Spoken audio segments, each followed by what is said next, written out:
제가 루틴에 좀 집착했던 이유에 도자기 이야기도 있습니다. A반에는 도자기를 최대한 예쁘고 아름답게 만들어라 지시를 했고, B반에는 도자기를 10개씩 만들으라고 지시를 합니다. 그랬더니 도자기의 양이나 퀄리티가 모두 다 B반이 우수했다. 그러니까 개수를 맞춘 반이 우수했다. 이런 얘기를 듣고, 아, 그럼 나도 루틴화해서 유튜브 영상을 많이 만들다 보면 좋아지지 않겠어? 이렇게 생각을 했는데, 여기서도 이 출처의 중요성이 드러납니다. 이 이야기를 제가 다시 찾아보니까 실제 결과가 있었던 게 아니고 그냥 일종의 메타포, 비유라고 하더라고요. 이런 교육계에 있어서 반복 숙달이 얼마나 중요한가를 좀 강조하는 그런 비유였다.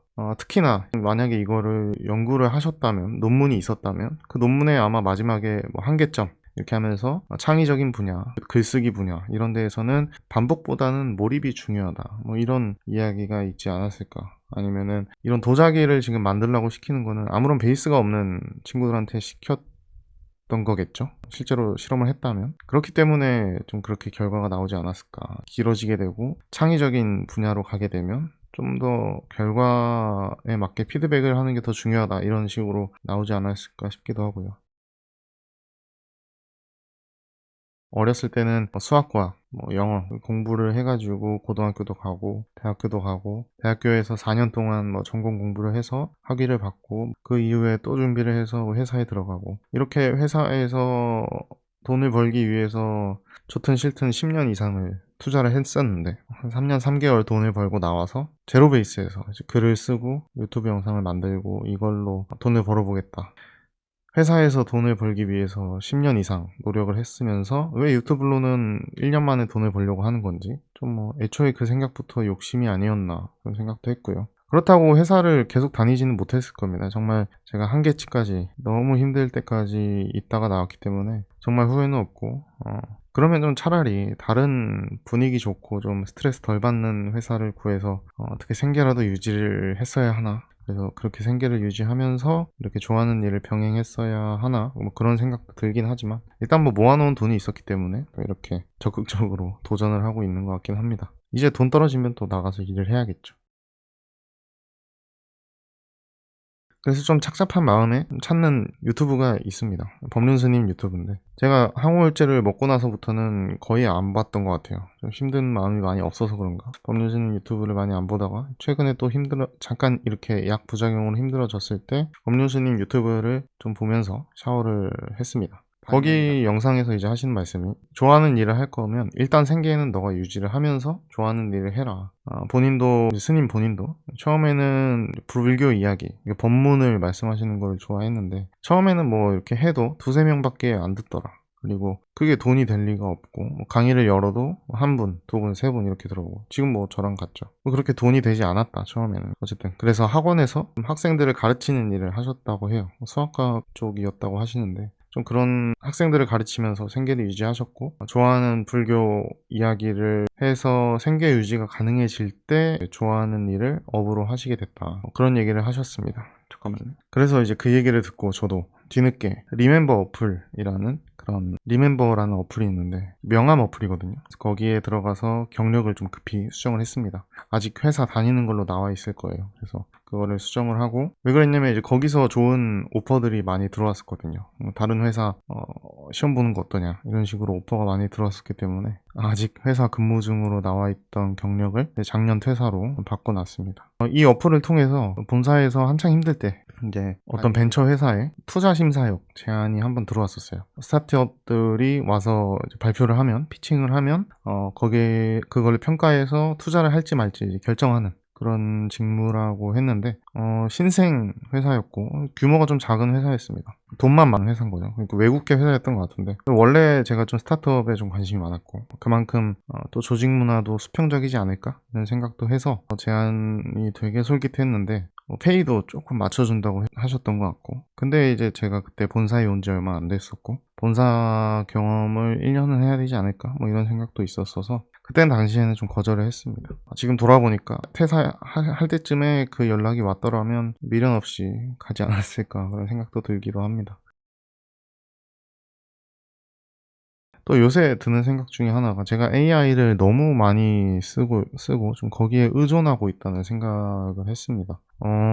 원래 이렇게 블로그에다가는 자유롭게 글을 쓰고 저 혼자서 퇴고를 하고 좀 발행하고 이런 식으로 했었는데 어느 순간부터는 GPT한테 너무 의존을 하고 있더라고요. 거기에 그런 GPT한테 제 글들을 이미 다 학습시켜 놓고 또 뭐 맞춤 설정도 해 놓다 보니까 GPT가 제안하는 대로 그냥 개요를 만들고 또 쓰고 나서는 GPT한테 퇴고도 시키고 이런 식으로 하다 보니까 좀 글이 좀 딱딱해지고 저만의 문체가 많이 사라졌지 않았나 싶습니다.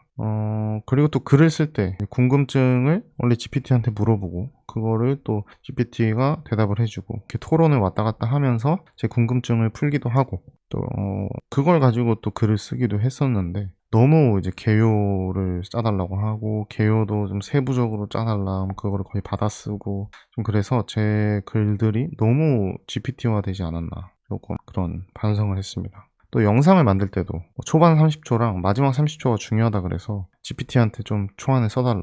근데 이제 거의 그대로 읽기도 하고. 근데 또 해보니까 효과가 좀 미미하더라고요. 최근에는 썸네일이나 이런 제목 같은 것도 GPT한테 도움을 많이 받았습니다. 근데 효과가 있을 때도 있고 없을 때도 있어서 그냥 제가 하고 싶은 대로 하고 점점 배워나가는 게 더 나을 것 같아요. 그렇게 좀 GPT한테 의존하는 것을 줄여야겠다라고 생각을 했고 좀 이렇게 GPT에 의존한다는 거를 깨닫게 된 사건이 있었는데 제가 알파 프로젝트라고 일주일에 한 번은 제 기존 형식에서 벗어나서 영상이나 글은 아니고 영상에서 좀 새로운 시도를 합니다. 악플 읽기라든지 저희 집 강아지 소개라든지 아니면 야구 게임하는 영상을 올린다든지 아니면은 무대본으로 진행을 한다든지 그래서 이번에는 좀 느린 템포로 프리스타일로 한번 말을 해보자. 그래서 20분 정도 천천히 제가 평상시에 했던 생각이라든지 고민들 이런 것들을 한번 쫙 촬영을 해봤습니다. 좀 답답하다는 내용이었어요. 그때도 유튜브를 1년 했는데 성장세가 너무 더디다 그런 내용을 말을 하고 컷 편집을 자동으로 이제 하고 나니까 한 10분 정도로 줄더라고요. 그만큼 좀 느리게 템포를 얘기를 했는데 그 영상을 이렇게 올렸는데 그게 이제 제 기준에서는 좀 조회수랑 이런 게 잘 나왔습니다. 물론 다른 분에 비하면 잘 나온 건 아니지만 조회수가 한 1800회가 나오고 제가 지금까지 올린 영상들 중에 구독자를 가장 많이 모은 영상이 됐어요. 47분 정도를 모았고 그걸로 댓글도 되게 많이 달리고 힘내라라는 댓글이랑 이런 걸 좀 바꿔보면 어떻냐 요건 어떠겠냐 이런 댓글도 달렸고 알고리즘에 간택됐다 이런 얘기도 있었고 그런 얘기도 했는데 이 영상이 나름 히트를 치고 나서 좀 고민이 많아졌습니다. 그래서 너무 내가 GPT한테 의존을 하고 있었나 너무 대본만 읽고 이렇게 딱딱하게 하지 않았나 대화하는 식으로 해야 보시는 분들도 편하신데 그래서 루틴을 지키는 게 맞는 건가 이런 좀 근본적인 질문부터 GPT를 너무 많이 사용하는 게 아닌가 이런 고민도 많이 했었던 것 같습니다. 그래서 이 글을 썼던 때처럼 사실 마음이 착잡할 때 글이 좀 오히려 잘 써집니다. 머릿속에 있는 복잡한 생각들을 막 써내려가다 보면 머릿속이 좀 비워지는 것 같은 느낌이 들거든요. 그래서 좀 착잡할 때는 오히려 좀 글이 잘 써진다. 윈스턴 처칠도 우울증이 엄청 심했다고 하는데 그분도 우울할 때 글을 되게 많이 썼다고 하더라고요. 그래서 그게 도움이 많이 됐다고 하기도 하고 그렇습니다. 항상 이런 고민이 있으면 결론은 비슷하게 끝나는 것 같아요. 어쨌든 나는 계속 시도를 해보고 있고 결과가 좋든 좋지 않든 최선을 다하고 있으니 결과가 나쁘지 않더라도 결과가 좋더라도 결과가 나쁘더라도 얻는 게 있지 않을까 배우는 게 있지 않을까 그리고 생계를 해결하기만 한다면 생계를 해결하면서도 계속 이어나갈 수 있으니까 이 도전은 그래서 내가 포기만 하지 않으면 끝나지 않는다 항상 이런 결론이 나는 것 같아요. 여자친구랑도 이런 고민을 얘기하면서 그때도 비슷한 결론이 나왔어요. 결론적으로 돈은 생계에 관련된 거니까 우선순위가 아니죠. 그렇게 돈이 벌고 싶었으면 회사를 계속 다녔으면 됐는데 회사를 계속 다니고 투자를 하면 오히려 돈을 많이 벌었겠죠. 근데 저는 제 방식대로 그리고 일을 하는 시간이 행복하기 위해서 적어도 불행하진 않기 위해서 즐겁게 일을 하고 싶어서 나왔고 생계랑 좋아하는 일은 좀 분리를 해서 생각을 하자. 결과에 너무 신경 쓰지 말고 결과와 상관없이 좋아하는 일을 해보자는 그런 결론이 항상 나오는 것 같아요. 그래도 결과가 좋으면 좋긴 하겠죠. 그래서 언젠가는 이런 착잡하다는 영상 대신에 좀 감개무량하다는, 너무 행복하다, 너무 잘 돼서 좋다, 뭐 이렇게 잘 될 줄 몰랐다, 이런 영상도 만들 날이 오기를 기대하면서 마치겠습니다. 최근에 우울증 약을 바꾸면서 이런 생각을 했던 것 같아서 내일 또 병원에 가니까요. 내일 가서 한번 잘 조절을 해봐야겠죠.